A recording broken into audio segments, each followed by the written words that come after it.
സാന്തനത്തിൻ്റെ പുതിയൊരു എപ്പിസോഡിൻ്റെ പ്രൊമോയിലേക്ക് എല്ലാവർക്കും സ്വാഗതം. അങ്ങനെ ബാലന് ഭയങ്കര സംശയമാണ്. കാരണം മുറിയിലേക്ക് വന്നപ്പോൾ കണ്ട കാഴ്ച ഒരു കഷണ്ടി തലയും കട്ടിൽമേലിരിക്കുന്നതാണ്. ബാലന് ബുദ്ധിയുള്ളത് കൊണ്ട് തന്നെ ബാലന് മനസ്സിലായി അത് ഉദയഭാനു തന്നെയാണ്.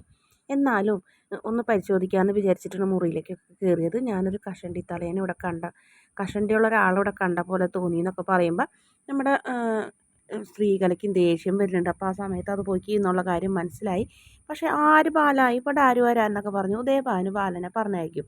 പക്ഷേ ബാലൻ്റെ മനസ്സിൽ പഴയ ഓർമ്മ, ആ റോട്ടിൽ വെച്ച് ഉദയഭാനുവിനെ പോലെ ഒരാൾ തല്ലുകൂടിയതും മറ്റുള്ളതൊക്കെ മനസ്സിൽ ഓർമ്മ വരുന്നുണ്ട്. ഇത് അയാൾ തന്നെയാണോ?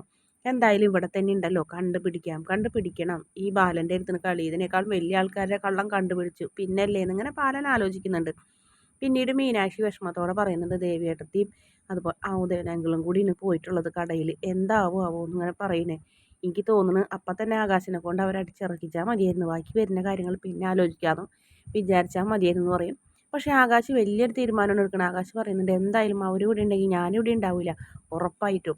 ഇനി അഥവാ അയാളെ ഞാൻ കടയിൽ കയറ്റേയില്ല. അതിനെന്ത് സംഭവിച്ചാലും തന്നെ അച്ഛനല്ല ആരെന്ത് പറഞ്ഞാലും അതിനുള്ളൊരു പരിഹാരം കാണാൻ എനിക്കറിയാമെന്ന് പറയുന്നുണ്ട്. അതിനുശേഷം പിന്നെ നമ്മുടെ ഗോമതി സ്റ്റോഴ്സിലേക്ക് പോകണം ഓട്ടോയിൽ അച്ഛനും മോളും കൂടി. അവിടെ ചെല്ലുമ്പോൾ നമ്മുടെ ദേവിയുടെ അച്ഛനെ നല്ല ബഹുമാനം തന്നെ രാമേട്ടൻ കൊടുക്കണത്.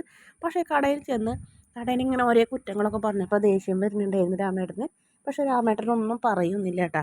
പോരാ, ഇത് സെറ്റപ്പ് പോരാ, ഒന്നും കൂടെ വിപുലീകരിക്കണം, ഇതൊരു കുഞ്ഞിക്കട എന്നൊക്കെ പറഞ്ഞ് നിരുത്സാഹപ്പെടുത്തുന്നുണ്ട്. പിന്നീട് നമ്മുടെ ഗോമതിനെ വിളിച്ചും കഴിഞ്ഞിട്ട് ബാലൻ ഗോമതിനെ വിളിച്ചും കഴിഞ്ഞിട്ട് നമ്മുടെ ആലോക് ഒരു കാഴ്ച കാണിച്ചു കൊടുക്കണം. അപ്പോൾ ആ സമയത്ത് ബാലനും അതുപോലെ തന്നെ ശ്രീകലയും കൂടെ സംസാരിക്കുന്നത് ഗോമതിക്ക് അത് കാണുമ്പോൾ അങ്ങോട്ട് ദേഷ്യം വരുന്നു. ദേഷ്യമല്ല, അത് പിന്നെ വൈരാഗ്യമായിട്ട് മാറുന്നു. കാരണം ഞാൻ പോയ സമയത്ത് തന്നെ അവർ വരികയും അവളായിട്ട് ഇങ്ങനെ കൊഞ്ചിക്കൊഴയണമെന്നൊക്കെ ഇങ്ങനെ ആലോചിച്ചിട്ട് ബാലനോട് വൈരാഗ്യം ഗോമതിക്ക് കൂടുന്നു. കൃഷ്ണമംഗലത്താർ അത് ഒരേ ദിവസം ചെല്ലുന്തോറും ഒരേ നേരം ഇങ്ങനെ കൂട്ടി കൊടുക്കണ്. ബാലനാണെങ്കിൽ വല്ലാത്ത വിഷമുണ്ട്. ഒറ്റയ്ക്ക് മുറിയിലേക്ക് കയറി ചെല്ലുമ്പോൾ ഗോമതിയുടെ കാര്യം ആലോചിച്ചിട്ട് ചങ്ക് പൊട്ടുന്നുണ്ട്. പക്ഷേ അഭിമാനം കൊണ്ട് മറ്റുള്ളവരുടെ മുന്നിൽ അത് കാണിക്കുന്നില്ല എന്ന് മാത്രം. അത് കാണിച്ചിട്ടുണ്ടെങ്കിൽ ബാലൻ്റെ അഭിമാനം പോകൂലേ. അതുകൊണ്ട് തന്നെയാണ് ബാലൻ അതിന് പുറത്തുള്ളവരോട് ഒരു വിഷമമില്ല എന്ന് പറഞ്ഞാലും റൂമിലേക്ക് ചെല്ലുമ്പോൾ ഗോമതി എന്നുള്ളൊരു ചിന്ത മാത്രം, അറിയാണ്ട് പോലും ഗോമതിനെ വിളിച്ചു പോകുന്നൊക്കെ ഉണ്ട്. ഇതേസമയം തന്നെ കടയിൽ വലിയ പ്രശ്നങ്ങളാണ്. നമ്മുടെ ആകാശ് ദേവിയുടെ അച്ഛൻ വന്ന് ഭരിക്കാൻ വന്നത് അറിഞ്ഞിട്ട് രവീന്ദ്രൻ അങ്കിളിനെയും വിളിച്ചു വരുന്നുണ്ട്. രവീന്ദ്രനെ കാണുമ്പോൾ നമ്മുടെ ഉദയഭാനു ആദ്യം കൈ കൊടുക്കുന്നൊക്കെ ഉണ്ട്. പിന്നീട് രണ്ടുപേരും തമ്മിൽ പരസ്പരം അങ്ങോട്ടും ഇങ്ങോട്ടും ഒരു കലഹം. അതായത് നമ്മുടെ ഗോമതി സ്റ്റോഴ്സ് ആകെ കോളാക്കി എടുക്കുന്ന രണ്ടമ്മായിച്ചന്മാരും കൂടിയിട്ട്. ദേവിയും അതിൽ സഹായമാണ്. പണ്ടത്തെ സാമർഥ്യമൊന്നും ദേവിക്കില്ലാത്തത് കൊണ്ട് തന്നെ ദേവി വല്ലാത്ത വിഷമത്തിലാണ്. എന്ത് ചെയ്യണമെന്നറിയില്ല. അച്ഛനെ പിടിച്ചു മാറ്റണോ, ഉദയഭാനെങ്കിലും മറ്റേ രവീന്ദ്രനെങ്കിലും പിടിച്ചു മാറ്റണോ എന്നറിയാത്ത വിഷമത്തിലാണ്. എന്തായാലും രാമേട്ടൻ പറയുന്നുണ്ട് ഇതൊരു കടയിൽ ഒരു സ്ഥാപനമാണ്, ഇവിടെ നിങ്ങളുടെ കുടുംബ വഴക്ക് പാടില്ല, നിങ്ങൾ പുറത്തിറങ്ങി സംസാരിക്കുക, വഴക്കുണ്ടാക്കി എന്തെങ്കിലും ചെയ്തോന്ന് പറഞ്ഞപ്പോൾ ജോലിക്കാരൻ്റെ കാര്യം നോക്കിയാൽ മതി എന്ന് പറഞ്ഞു ഉദയഭാനു ദേഷ്യപ്പെടുന്നുണ്ട്. എന്തായാലും നമ്മുടെ ആകാശ് അതിനെ ഒന്ന് എതിർക്കുക പോലും ചെയ്യാണ്ട് രവീന്ദ്രൻ്റെ കൂടെ തന്നെ നിൽക്കും കട്ടയ്ക്ക്. ദേവിയെങ്കിൽ അങ്ങനെയൊന്നും നിൽക്കില്ല. അങ്ങനെ വല്ലാത്തൊരു പ്രശ്നമാണ് നമ്മുടെ ഗോമതി സ്റ്റോഴ്സിൽ നടക്കുന്നത്. അമ്മ പിണങ്ങിപ്പോയതറിഞ്ഞ് മോള് വരുന്നതാണ്, പുതുമുഖമാണ്. എന്തായാലും നമ്മുടെ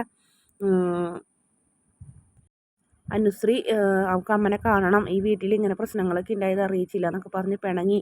എന്തായാലും അമ്മനെ വിളിക്കണം എന്ന് അച്ഛനോട് ശാഠ്യം പിടിക്കണേ. എന്തായാലും അത് ബാലൻ്റെ മുന്നിൽ വില പോകില്ലല്ലോ. ബാലൻ സമ്മതിക്കില്ല, ബാലൻ്റെ അഭിമാനവും സമ്മതിക്കില്ല. അതിനുശേഷം അലോകിനെ കാണുമ്പോൾ അലോകിനായിട്ട് നല്ല രീതിയിൽ സംസാരിക്കാൻ നോക്കുന്നുണ്ട് അമ്മനെ പറഞ്ഞു വിടാൻ. എൻ്റെ അമ്മയെ നിങ്ങൾ എന്തിനാണ് പിടിച്ചു വെച്ചേക്കുന്നത്? ഇത്ര നാൾ നിങ്ങൾക്ക് എൻ്റെ അമ്മയെ കണ്ടുകൂടല്ലായിരുന്നു, പിന്നെ എന്ത് കാര്യത്തിനാണ് നിങ്ങളെ വീട്ടിൽ എൻ്റെ അമ്മനെ തടഞ്ഞു വെച്ചേക്കുന്നത്? നിങ്ങൾ എന്തെങ്കിലും പറഞ്ഞ് തടഞ്ഞു വെച്ചതായിരിക്കും. എൻ്റെ അമ്മനെ ദൈവത്തെ ഓർത്ത് പറഞ്ഞു വിടാനൊക്കെ പറഞ്ഞ് ആദ്യം നല്ല രീതിയിലൊക്കെ പറയും. പക്ഷേ അലോക് വഴങ്ങില്ല. എന്തായാലും വീണ്ടും അലോകിനായിട്ട് കാണാനും പ്രശ്നം ഉണ്ടാക്കാനൊക്കെ പോകുന്ന അനുശ്രീ നമ്മുടെ മിത്ര തടഞ്ഞിട്ടും അതൊന്നും കൂട്ടാക്കാണ്ട് പോകും. അതിനുശേഷം അനുശ്രീനെ വലയിലാക്കാൻ നോക്കണ്. അനുശ്രീനെ കല്യാണം കഴിച്ചാലും ദേവമംഗലത്തിൻ്റെ സ്വത്തുക്കളും കിട്ടുമെന്ന് വിചാരിച്ചിട്ടിന്. എന്തായാലും അത് നടക്കാൻ പോണില്ല. പക്ഷേ അനുശ്രീയുടെ മനസ്സ് മാറ്റാൻ വേണ്ടി അലോക് പറയും നമ്മൾ രണ്ട് വീട്ടുകാരും ഒന്നിച്ചാവണമെന്നുണ്ടെങ്കിൽ നമ്മൾ കല്യാണം കഴിച്ചാൽ നമ്മൾ തമ്മിൽ പരസ്പരം കല്യാണം കഴിക്കണം എന്നൊക്കെ പറയുമ്പോൾ അനുശ്രീ പുച്ഛത്തോടെ തള്ളും. പക്ഷേ നമ്മുടെ അലോക് ഒരു മാലെടുത്ത് ഗിഫ്റ്റായി കൊടുക്കുമ്പോൾ ശ്രീയുടെ കണ്ണിങ്ങനെ തള്ളിപ്പോകും. ഇത്രയും സ്നേഹമുണ്ടോ ഇവന് തന്നോടെന്നൊക്കെ ഇങ്ങനെ ആലോചിക്കുന്നുണ്ട്. എന്തായാലും അത് ആ സമ്മാനം നമ്മുടെ ഇത് വാങ്ങാനൊന്നും കൂട്ടാക്കില്ല അനുശ്രീ. അതിനുശേഷം ദേവമംഗലത്ത് വലിയ പ്രശ്നങ്ങൾ നടക്കുന്നുണ്ട്. ഉദയഭാനു വന്നിങ്ങായിട്ട് കടയിൽ സംഭവിച്ചതും സംഭവിക്കാത്തതുമായ കാര്യങ്ങളൊക്കെ ബാലനോട് പറഞ്ഞു കൊടുക്കും. ഇത്രയും വലിയ ബിസിനസ്സുകാരനായ എന്നെ അപമാനിച്ചു മീനാക്ഷിയുടെ അച്ഛൻ എന്നൊക്കെ പറഞ്ഞപ്പോൾ ചോദിക്കാൻ വേണ്ടി പോകുകയാണ്. അപ്പോൾ വലിയ പ്രശ്നം ഉണ്ടാക്കണം. അപ്പോൾ നമ്മുടെ ബാലനെ തടയുന്നുണ്ട്. ഇതൊന്നും ചോദിക്കണ്ട, അതൊന്നും പ്രശ്നമാക്കണ്ട എന്ന് പറഞ്ഞിട്ട്. പിന്നീട് കൃഷ്ണമംഗലത്ത് എങ്ങനെയെങ്കിലും അനുശ്രീനെ ചാക്കിലാക്കി വിവാഹം കഴിക്കണം. അപ്പോൾ അങ്ങനെ നമുക്ക് ദേവമംഗലം കൂടി പിടിച്ചടക്കണം. ബാലന് കൊടുക്കാൻ പറ്റാവുന്ന ഏറ്റവും വലിയ പണിയാണത് എന്നിങ്ങനെ നമ്മുടെ ആലോകിനോട് അച്ഛനും അമ്മയും പറഞ്ഞു കൊടുക്കണ്. അപ്പോൾ ഗോമതി ആണെങ്കിൽ ഇതെല്ലാം മറിഞ്ഞു നിന്നിങ്ങായിട്ട് കേൾക്കുന്നുണ്ട്. അപ്പോൾ ആങ്ങളയുടെയും നാത്തൂൻ്റെയൊക്കെ മനസ്സിലിരിപ്പ് മനസ്സിലാക്കിയ ഗോമതി എങ്ങനെയെങ്കിലും ദേവമംഗലത്തേക്ക് പോയാൽ മതി എന്നായി. അതുപോലെ തന്നെ സ്വത്തിൻ്റെ കാര്യവും ഗോമതി അറിയുകയാണ് ചെയ്യുന്നത്. ഗോമതിയുടെ പേരിലുള്ള ഈ വീട് എങ്ങനെയെങ്കിലും നമ്മുടെ കയ്യിലാക്കിയിട്ട് പിന്നെ ഗോമതി പോകാണ്ടിരിക്കുക എന്തായാലും നമുക്ക് പ്രശ്നമില്ല എന്ന് ആലോക് പറഞ്ഞതും കൂടി കേട്ടതോടുകൂടി ഗോമതിയുടെ തല കറങ്ങണ്. കാരണം കൃഷ്ണമംഗലം തൻ്റെ പേരിലോ തൻ്റെ അച്ഛൻ തനിക്ക് എഴുതി തന്നതാണോ എന്നൊക്കെ ഇങ്ങനെ ആലോചിച്ച് ഗോമതി ആകെ ഞെട്ടി വിഷമിച്ച് നിൽക്കണം. അതേസമയം തന്നെ ദേവമംഗലത്ത് എത്രയും പെട്ടെന്ന് ഗോമതിക്ക് എത്തണം എന്നായി. കാരണം അതായത് നമ്മുടെ ദേവിയുടെ അച്ഛനും അമ്മയും വന്നേക്കുന്നത് എന്തിനാണെന്ന് പോലും അറിയില്ല. ബാലേട്ടൻ്റെ മനസ്സ് മാറുമോ? ശ്രീകലയുടെ ഇളക്കം കണ്ടാൽ തന്നെ ഏത് ആണുങ്ങളും വീണു പോകും. ആ മാതിരിയുള്ള സംസാരം വർത്താനമൊക്കെയാണ്. അതുകൊണ്ട് തന്നെ ഗോമതിക്ക് അവരോട് വലിയ താല്പര്യമില്ല. പിന്നെ എല്ലാവരും പോയി ബാലൻ കടയിലും പോകുന്നില്ല. അങ്ങനെ ആയതോടുകൂടി തന്നെ ഗോമതിയുടെ സർവ്വസമാധാനം നഷ്ടപ്പെടുന്നുണ്ട്. അങ്ങനെ ഗോമതി ആങ്ങളന്മാരുടെ കണ്ണ് വെട്ടിച്ച് നമ്മുടെ ദേവമംഗലത്തേക്ക് കയറി ചെല്ലുന്നുണ്ട്. എന്തായാലും ഗോമതിനെ കാണുമ്പോൾ എന്തിനു വന്നു എന്ന് ബാലനെ ചോദിക്കാൻ പോലും പറ്റില്ല. കാരണം ബാലൻ ആഗ്രഹിച്ചിരുന്ന മുഹൂർത്തവും നിമിഷമായിരുന്നത്. പക്ഷേ ഗോമതി ചെന്ന് കഴിഞ്ഞിട്ട് നമ്മുടെ ഉദയഭാനുവിൻ്റെ ഭാര്യനെ, അതായത് ഉദയഭാനുവിനെയും കൂടി അവിടെ നിന്ന് അടിച്ചിറക്കണം. കാരണം ഈ വീട്ടിൽ ഒരു പ്രശ്നം വരുമ്പോൾ അത് ഞങ്ങൾ തീർത്തോളാം, കുടുംബക്കാർ, അത് മക്കളുടെ മരുമക്കളുടെ അമ്മമാരും അച്ഛന്മാരും ഒന്നും ഇവിടെ വന്ന് നിൽക്കേണ്ട ആവശ്യമില്ല. ഇവിടെ നിങ്ങളുടെ ആവശ്യമില്ല. അതുകൊണ്ട് എത്രയും പെട്ടെന്ന് ദൈവത്തെ ഓർത്ത് നിങ്ങൾ ഇവിടെ നിന്ന് ഇറങ്ങണം. ഇത് ഞാനും എൻ്റെ ഭർത്താവും തമ്മിലുള്ള പ്രശ്നമാണ്. അത് ഞങ്ങൾക്കറിയാം തീർക്കാം. പുറത്തുനിന്ന് ഒരാളുടെ ആവശ്യമില്ല. ഒരാളും ഇവിടെ വേണ്ട. ഒരു മരുമക്കളുടെ അച്ഛനും അമ്മയും ഇവിടെ വേണ്ട. നിങ്ങൾക്ക് വരാം, നിങ്ങളുടെ മക്കളെ കാണാൻ പോകാം. അല്ലാതെ ഇവിടെ സ്ഥിരതാമസത്തിനായിട്ട് ഒരാളും വരേണ്ട കാര്യമില്ല. എത്രയും പെട്ടെന്ന് നിങ്ങൾ ഇവിടെ നിന്ന് ഇറങ്ങണം എന്ന് പറഞ്ഞ് ഗോമതി കലി തുള്ളി ഭദ്രകാളിനെ പോലെയാണ് ഗോമതിക്ക് ആകെ ദേഷ്യം വന്നിട്ടിരിക്കുന്നു. ഗോമതിനെ വന്നപ്പോൾ തന്നെ ഗോമതിനെ ഒരുപാട് കുറ്റം പറയാനും നോക്കുന്നുണ്ടായിരുന്നു ശ്രീകല.